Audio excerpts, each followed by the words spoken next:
வணக்கம் அன்பு நண்பர்களே, உங்களை மீண்டும் சந்திப்பதிலே மட்டற்ற மகிழ்ச்சி. பக்தி ஒன் யூடியூப் சேனல் வழியாக இந்த காணொலியை கண்டு கொண்டிருக்கிற அனைத்து அன்பர்களுக்கும் நீங்கள் சப்ஸ்கிரைப் பண்ணி நம்மளுடைய காணொலியை ஊக்குவிக்கின்ற பொழுது மீண்டும் இது போன்ற கருத்துக்களை நிறைய காணொலிகளை பதிவிட இருக்கிறோம். அந்த வகையிலே 12 லக்கினங்கள் பற்றிய ஒரு பார்வையில இன்றைக்கு கால சக்கரத்தினுடைய 12வது லக்கினம், கடைசி லக்கினம் என்று சொல்லக்கூடிய இந்த மீன லக்கினத்தினுடைய சிறப்புகளை பற்றி நாம் பேச இருக்கிறோம். எனவே மீன லக்கினத்திலே பிறந்த அன்பர்கள், மீன ராசியிலே பிறந்த அன்பர்கள், குரு பகவானுடைய அருளை பெற்றவர்கள், குரு பகவானுடைய தன்மையை பிரதிபலிப்பவர்கள். தனுசு லக்னத்தை போலவே மீன லக்ன அன்பர்களும் குருவின் ஆற்றல் கொண்டவர்கள், குருவின் குணம் கொண்டவர்கள். அப்ப இந்த மீன லக்னத்துக்கும் தனுசுக்கும் என்ன ஒரு சின்ன வேறுபாடு என்று சொன்னால், 9வது லக்னமாக வரக்கூடியவர்கள் அவர்கள் கோவில், பெரிய நிர்வாகம், இது போல துறைகளிலே அவர்கள் தனுசிலே ஈடுபடுவார்கள். ஆனால் நீங்கள் 12ஆம் பாவத்திலே சம்பந்தப்பட்டிருக்கிற காரணத்தினாலே, குரு பகவான் சம்பந்தப்பட்டிருக்கிற காரணத்தினாலே நீங்கள் பிரயாணம் செய்வது என்பது உங்களுடைய இந்த லக்கினத்தினுடைய முக்கியமான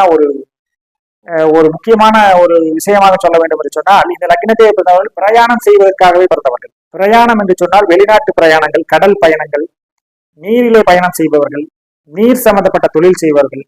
ஆக இந்த குரு பகவானுடைய லக்னமாக இருந்தாலும் கூட இந்த 12வது லக்னம் என்பதை வெளிநாட்டு தொடர்புகளை சொல்லக்கூடிய ஒரு லக்னமாக அமைகிறது. அப்ப வெளிநாட்டில போய் செட்டில் ஆகி வாழக்கூடியவங்க, வெளிநாட்டுக்கு அடிக்கடி சென்று போய் வர்றவங்க, வெளிநாட்டுக்கு போய் வெளிநாட்டு பிசினஸ் சம்பந்தமா, எக்ஸ்போர்ட் பிசினஸ் சம்பந்தமா பண்றவங்க எல்லாருமே இந்த குரு பகவானுடைய லக்னமான மீன லக்னத்தை முதன்மையாக கொண்டவர்களாக இருப்பார்கள். இந்த மீன லக்னத்திலே பிறந்தவர்கள் எந்த வகையிலாவது சந்திரனுடைய தொடர்பு அவர்களுக்கு இருக்குமே என்று சொன்னால், சந்திரனுடைய பார்வை இருந்தால் இன்னும் இந்த உணவு தொழில், கடல் சம்பந்தப்பட்ட தொழில், மீன்பிடி தொழில், நீர் சம்பந்தப்பட்ட தொழில்களுக்கு முதல் தரமான ஒரு லக்கினமாக அமைந்துவிடும். அது மட்டுமல்ல, இந்த லக்கினத்திற்கு யோகாதிபதிகள் என்று சொல்லக்கூடிய சூரியனும் செவ்வாயும் இவர்களுக்கு ஏதாவது ஒரு வகையில ஜாதகத்திலே தொடர்பு கொண்டால் இவர்கள் மிகச்சிறந்த ஒரு பண்பாளர்களாகவும் வாழ்க்கையில் முன்னேறக்கூடிய ஒரு நபர்களாகவும் வருவார்கள். எனவே இந்த 12வது லக்னம் என்பது சில அடுத்தவர்கள் கணிக்க முடியாத விஷயத்தை கூட இந்த மீனலக்க நண்பர்கள் சற்று கணித்து சொல்வார்கள். அதாவது ரகசியமான விஷயங்களை, ரகசிய துறைகளிலே வேலை செய்பவர்களையும் கூட இது இந்த லக்கினம் ஆட்கொள்ளும். அதே போல மருத்துவத்துறை என்பது ஒரு 12ஆம் பாவம் சம்பந்தப்பட்டது. எனவே இந்த 12ஆம் பாவத்திலே சம்பந்தப்பட்ட இந்த மீனலக்க நண்பர்கள் மருத்துவத்துறையிலே மிகப்பெரிய புகழ் வாய்ந்த மருத்துவராக விளங்கி கொண்டிருக்கிறார்கள். அதற்கு காரணம் இந்த மீன லக்கினம் என்று சொல்லக்கூடிய இந்த லக்னாதிபதி குருவோடு சூரியன் ஏதாவது ஒரு வகையிலே சம்பந்தப்பட்டிருந்தால், அதனுடைய நட்சத்திரத்திலே இருந்தாலோ அல்லது 6ஆம் பாவம் 10ஆம் பாவத்தில் இருந்தாலும் புகழ்பெற்ற மருத்துவராக வருவார்கள். 12ஆம் இடம் என்பது மருத்துவமனையை குறிக்கக்கூடிய இடமாக இருக்கின்ற காரணத்தினாலே மருத்துவமனையிலே வேலை செய்யக்கூடிய அந்த பணியாளர்கள் அனைவரும் இந்த மீன லக்னத்திலே பிறந்தவர்கள் அதிகமாக இருப்பார்கள். எனவே மருத்துவம் சம்பந்தப்பட்ட தொழில், ரகசியம் சம்பந்தப்பட்ட தொழில், இது போன்ற விஷயங்கள். அதே மாதிரி பாத்தீங்கன்னா 2 தொழில் நிறைய கிளைகள் வைத்து நடத்துவார்கள். ஒரு தொழிலுக்கு பல கிளைகள் கொண்டவர்கள் யார் என்று சொன்னால் இந்த மீனலக்ன நண்பர்கள் மிகவும் முக்கியமானவர்கள். பல தொழில்கள், பல கிளைகளை உருவாக்குவதற்கு அவர்கள் முயற்சி செய்வார்கள். அவர்கள் பல கிளையை கொண்ட நிறுவனங்கள் எல்லாம் பாத்தீங்கன்னா மீன லக்னத்திலே பிறந்திருப்பார்கள். அதனுடைய உரிமையாளர். ஒருவேளை நான் மீன லக்னத்திலே பிறந்து இல்லை என்று சொன்னால் அது தனிப்பட்ட ஜாதகத்தில் ஏதாவது ஒரு மைனஸ் பாயிண்ட் இருந்திருக்கும். 10ஆம் பாவம் தொடர்பு கொண்டு விட்டால் நிச்சயமாக இந்த மீன லக்னத்தோடு 10ஆம் பாவம் தொடர்பு கொண்டால் பல கிளைகளை கொண்டவர்களாக இருப்பார்கள். மிகப்பெரிய செல்வந்தர்களாகவும் இருப்பார்கள். கடல் கடந்து வாணிபம் செய்பவர்கள், அந்த காலத்திலேயே கப்பல் சம்பந்தப்பட்ட தொழில் செய்தவர்கள் எல்லாம் பாத்தீங்கன்னா பெரிய பெரிய கப்பல் அதிபர்கள் இந்த மீன லக்னத்தோடு சம்பந்தப்பட்டவர்கள். இந்த மீன லக்ன அன்பர்கள் இவர்கள் மஞ்சள் சம்பந்தப்பட்ட உடையை, குருவினுடைய மஞ்சள் நிறத்தை நீங்கள் பயன்படுத்தி வாருங்கள். கனக புஷ்பராகம் என்கின்ற உலோகத்தை நீங்கள் தங்கத்தோடு சேர்த்து வாருங்கள். தங்க வியாபாரம் செய்வதிலும் நீங்கள் கில்லாடிகளாக இருப்பீர்கள்.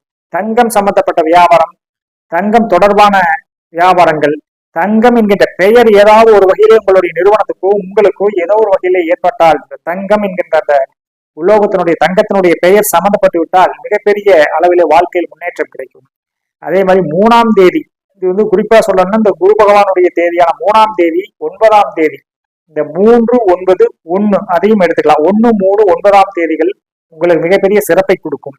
உங்களுடைய தொழில் நிறுவனத்தினுடைய உரிமையாளர்கள் நீங்கள் கூட்டாளிகளோடு சேர்கின்ற பொழுது இந்த 3ஆம் நம்பர், 1ஆம் நம்பர், 9ஆம் நம்பர்களோடு சேர்ந்து தொழில் செய்தால் மிகப்பெரிய யோகத்தை, ராஜ யோகத்தை அடைவீர்கள். அதே மாதிரி பாத்தீங்க அப்படின்னு சொன்னா உங்களுக்கு ஆகாததாக புதன் மட்டும்தான் இருக்கும். பாதகாதிபதியாக கூட புதன் மட்டும்தான் இருக்கும். மற்றபடி பாத்தீங்க அப்படின்னா சூரியனும் குருவும் மிகப்பெரிய சிறப்பை கொடுப்பார்கள். அதே சமயத்துல அந்த புதன் மறைந்திருக்கிறது என்று சொல்லுகின்ற பொழுது உங்களுக்கு ராஜயோகத்தை கொடுத்து விடும். இந்த மீன லக்னத்துக்கு உண்டான குணம் என்பது இரட்டைத்தன்மை கொண்ட ஒரு லக்னம் என்று சொல்வார்கள். இரட்டை மீன்கள். இந்த இரட்டை மீன்கள் என்று சொன்னால் நீங்கள் எந்த ஒரு விஷயமாக இருந்தாலும் இரண்டு விதமான செயல்பாடுகள் உங்களிடத்திலே இருக்கும். இரண்டு விதமான பொருட்களை வாங்குவீர்கள். எதை வாங்கினாலும் ஒன்றுக்கு இரண்டாக வாங்க வேண்டும் என்கின்ற எண்ணம் இருக்கும். ஒன்று திருப்தி அடையாது, இரண்டு என்கின்ற அந்த நம்பர் ஒண்ணுக்கு ரெண்டா வாங்கி போட்டுருவீங்க எந்த பொருளை வாங்கினாலும். அந்த மாதிரி ஒரு குணம் கொண்டவர்கள் நீங்கள். எனவே இந்த இரட்டை மீன்களை கொண்ட ராசி அடிப்படையிலே பிறந்த லக்னத்தை கொண்ட நீங்கள் மேலும் மேலும் சிறப்புற்று வர மதுரையிலே இருக்கிற அந்த மீனாட்சி அம்மனை நீங்கள் வழிபட்டு வாருங்கள். அடிக்கடி சென்று வழிபட்டு வாருங்கள். மீனுக்கே ஆட்சி செய்கிற அந்த மதுரையை ஆட்சி செய்கிற மீனாட்சி தான் உங்களுடைய மிகப்பெரிய யோகத்தை கொடுக்கக்கூடிய ஒரு தெய்வமாக கருதப்படுகிறது. எனவே மீனலக்க நண்பர்கள் மதுரை மீனாட்சி அம்மனை தரிசித்து வர வாழ்வில் அனைத்து பொக்கிஷங்களையும் அடைவீர்கள்.